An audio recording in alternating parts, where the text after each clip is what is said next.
Hello అండి, అందరికీ శ్రీరామనవమి శుభాకాంక్షలు. రేపటి రోజున అంటే శనివారం నాడు ఆంధ్రప్రదేశ్ శాసనసభ ప్రత్యేక సమావేశం నిర్వహించబోతా ఉన్నారు. అమరావతి ఆంధ్రప్రదేశ్ ఏకైక రాజధాని అనేటువంటి తీర్మానాన్ని ఆమోదించి కేంద్రానికి పంపడం కోసం రేపు ప్రత్యేక శాసనసభ సమావేశం ఏర్పాటు చేయబోతా ఉన్నారు. వీళ్ళు అమరావతి నిర్మాణం, దాని నేపథ్యం, అమరావతి రాజధానిగా అనుకున్న తర్వాత అమరావతి రైతుల త్యాగం అంటే భూములు ఇచ్చిన వాళ్ళు కదా. అయితే అమరావతి ఒక స్థాయిలోకి వెళుతున్న సమయంలో అధికారం చేతులు మారటం, 2019లో జగన్మోహన్ రెడ్డి గారు అధికారంలోకి రావటం, ఆయన 3 రాజధానుల కాన్సెప్ట్ పట్టకరావటం, దానికి వ్యతిరేకంగా ఆందోళన చేసినటువంటి అమరావతి రైతులను ఇబ్బంది పెట్టడం, తర్వాత ఈ 3 రాజధానుల కాన్సెప్ట్కి రాష్ట్ర ప్రజలందరూ కూడా వ్యతిరేకంగా 2024లో తీర్పు ఇవ్వటం ఎలక్షన్స్లో, మళ్ళా అమరావతి నిర్మాణాన్ని ఇప్పుడున్న కూటమి ప్రభుత్వం వేగవంతం చేయటం, వీటన్నిటి నేపథ్యంలో పాలకులు మారిన ప్రతిసారి కూడా రాజధాని మార్చే అవకాశం లేకుండా పార్లమెంట్ చట్టబద్ధత ఇప్పుడు అమరావతి తీసుకురావాల్సినటువంటి అవసరాన్ని అసెంబ్లీలో చెప్పి తీర్మానాన్ని ఆమోదించి పార్లమెంట్కి పంపబోతా ఉన్నారు. ఈ తీర్మానం ఎందుకోసం అంటే, మామూలుగా రాజధాని అనేది స్టేట్ సబ్జెక్టు. ఇప్పుడు రాష్ట్రంతో సంబంధం లేకుండా పార్లమెంటే డైరెక్ట్గా ఒక చట్ట సవరణ తీసుకొచ్చి అమరావతి ఆంధ్రప్రదేశ్ రాజధాని అని చట్టబద్ధత కల్పించారనుకోండి, రేపు YCP sponsored professor K Nageswararao, journalist సాయో వీళ్ళెవరో కోర్టుకి వెళ్తారు. రాజధాని అనేది స్టేట్ సబ్జెక్టు, రాష్ట్రం ఎంచుకోవాలి కానీ కేంద్రం చెప్పడం ఏంటి, సమైక్య విధానానికి ఇది తూట్లు పొడిచినట్టు, రాష్ట్రం యొక్క హక్కుని కేంద్రం లాగేసుకుంది,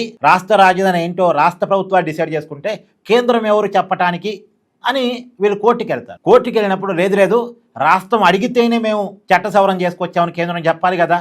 ఆ చెప్పటం కోసం రేపు శాసనసభ తీర్మానం అంటే రాష్ట్రం శాసనసభ రిక్వెస్ట్ మేరకే మేము పార్లమెంట్లో చట్టం చేశామని చెప్పడం కోసం రేపు తీర్మానాన్ని పెట్టి కేంద్రాన్ని పంపిస్తారు. రేపు తీర్మానం పంపించిన తర్వాత చంద్రబాబు నాయుడు గారి ఆలోచన ప్రకారం, ఆయన ఒపీనియన్ ప్రకారం అయితే ఏప్రిల్ 1వ తారీఖు కేంద్ర కేబినెట్ సమావేశం ఉంటుందట. ఆ కేంద్ర కేబినెట్ సమావేశంలో ఈ తీర్మానాన్ని ఆమోదిస్తారు.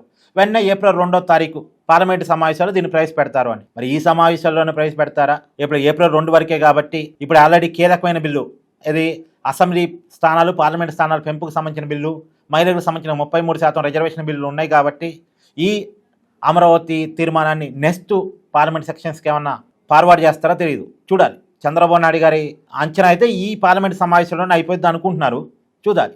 కేవలం లీగల్ ఇబ్బందులు లేకుండా ఉండటం కోసం మాత్రమే రేపు శాసనసభ తీర్మానం. అయితే ఇక్కడ కూడా వైసీపీ ఒక మెలిక పెట్టే ప్రయత్నం చేస్తుంది. ఇప్పుడు శాసనసభను ఒకదాన్ని ఎందుకు సమావేశపరుస్తున్నారు? మండలిని కూడా సమావేశపరచండి, మండలిలో కూడా చర్చ పెట్టండి, మండలిలో కూడా తీర్మానం చేయండి అంటే మండలిలో వైసీపీ బలం ఎక్కువ కాబట్టి అడ్డుకోవడం కోసం, ఈ తీర్మానాన్ని అడ్డుకోవడం కోసం వాళ్ళు ఒక మెలిక పెట్టే ప్రయత్నం చేస్తున్నారు. అయితే నిజానికి ఇక్కడ లీగాలిటీ ఏంటంటే, తీర్మానానికి శాసన మండలితో సంబంధం లేదు, శాసన మండలితో సంబంధం లేదు. ఇది చట్టం కాదు, చట్టం చేయట్టే ఇక్కడ, బిల్లు ప్రవేశపెట్టట్టే ఇక్కడ. మామూలుగా ఒక బిల్లు ప్రవేశపెట్టి శాసనసభలో ఆమోదం పొందిన తర్వాత శాసన మండలికి కూడా పంపిస్తారు. శాసన మండలి కూడా ఆమోదిస్తే ఆ బిల్లు చట్టంగా మారింది. ఇప్పుడు 3 రాజధానుల కాన్సెప్ట్ అనేది వైసీపీ పట్టుకొచ్చింది, అది బిల్లు చట్టంగా చేయాలని చూశారు. శాసనసభలో వైసీపీకి బలం ఉంది కాబట్టి ఆమోదించుకున్నారు. కానీ అప్పుడు శాసన మండలిలో టీడీపీ బలం ఎక్కువ కాబట్టి ఆ 3 రాజధానుల కాన్సెప్ట్ని శాసన మండలిలో టీడీపీ అడ్డుకోగలిగింది. అది బిల్లు చట్టం చేద్దాం అనుకున్నారు, దాన్ని టీడీపీ అడ్డుకోగలిగింది. కానీ ఇప్పుడు బిల్లు కాదు, ఇది తీర్మానం. ఇప్పుడు ఎగ్జాంపుల్ చెప్తామేనండి, వైసీపీ అధికారంలో ఉన్నప్పుడు శాసన మండలిని రద్దు చేయాలని ఒక తీర్మానాన్ని ప్రవేశపెట్టారు. ఎక్కడ ప్రవేశపెట్టారు?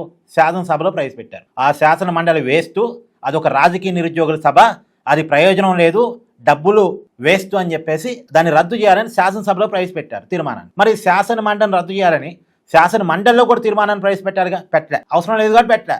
శాసనసభలో పెట్టారు, పార్లమెంట్కి పంపించారు. ఎందుకంటే శాసన మండలిని రద్దు చేసే అధికారం పార్లమెంట్ది కాబట్టి పార్లమెంట్కి పంపించారు. అంటే తీర్మానం 2 చోట్ల అవసరం లేదు, ఒక చోట చాలు. కాబట్టి రేపు అమరావతి విషయంలో కూడా అంతే, శాసనసభలో ఒక దాంట్లో ప్రవేశపెడతారు. కానీ శాసన మండలిలో కూడా కావాలని వైసీపీ రాజకీయం చేస్తుంది, కానీ అవసరం లేదు. సో వైసీపీ స్ట్రాటజీలకు చంద్రబాబు నాయుడు గారి కౌంటర్ స్ట్రాటజీలు వేస్తూ అమరావతి ఏకైక రాజధాని అని పార్లమెంట్లో చట్టబద్ధత, ఆ చట్టబద్ధత కూడా ఎలా అంటే 2014 రాష్ట్ర విభజన చట్టం ఉంది. ఆ రాష్ట్ర విభజన చట్టంలో సెక్షన్ ప్రయోగ్ క్లాజ్ 1 ఏమో 10 సంవత్సరాల పాటు హైదరాబాదు విడిపోయిన ఆంధ్రప్రదేశ్ తెలంగాణ కామన్ క్యాపిటల్గా ఉండొచ్చు అని ఉంది. తర్వాత తెలంగాణకి హైదరాబాద్ క్యాపిటల్గా ఉంటుంది. క్లాజ్ 2 ప్రకారం 10 సంవత్సరాల తర్వాత ఆంధ్రప్రదేశ్ నిర్ణయించుకున్న ప్రాంతం రాజధానిగా ఉంటుందని ఉంది. ఇప్పుడు ఆంధ్రప్రదేశ్ నిర్ణయించుకుంది అమరావతి అని. ఆ నిర్ణయించుకున్న దాన్ని పార్లమెంట్ ఆమోదించి సెక్షన్ 2లో ఆంధ్రప్రదేశ్ రాజధాని అమరావతి అని పెడతారు. ఇంతకుముందు ఆంధ్రప్రదేశ్ నిర్ణయించుకుంటుంది అనే పదాన్ని తీసేసి ఆంధ్రప్రదేశ్ రాజధాని అమరావతి అని పెడతారు. రేపు పొద్దున అమరావతి కాదు వైజాగ్ అని జగన్మోహన్ రెడ్డి గారు అనాలనుకోండి, అక్కడ పార్లమెంట్లో సెక్షన్ 5లో క్లాజ్ 2ని మార్చాలి, అంటే పార్లమెంట్లో మళ్ళీ చట్ట సవరణ బిల్లు పెట్టాలి. సో ఇది అయ్యే పని కాదు. ఒక ప్రాంతీయ పార్టీ అడిగితే జాతీయ పార్టీలు ఎందుకు చేస్తాయి? అందులో బీజేపీ పార్టీగా వాళ్ళ విధానం అమరావతి రాజధానికి ఉండాలని. కాబట్టి ఇక వైసీపీకి రాజధాని మార్చే ఛాన్స్ లేదు. సో ఇప్పటికీ వైసీపీ రేపొద్దున కోర్టుకి వెళ్ళి ఈ చట్ట సవరణని సవాలు చేయాలని తీవ్రమైనటువంటి ప్రయత్నం. ఎక్కడ దొరుకుతారా, ఏ పాయింట్ దొరుకుతుందా, అమరావతిని అడ్డుకుందామన్న ఆలోచనతో ఉన్నారు. మరి చూడాలి ఏమైందో. Thank you.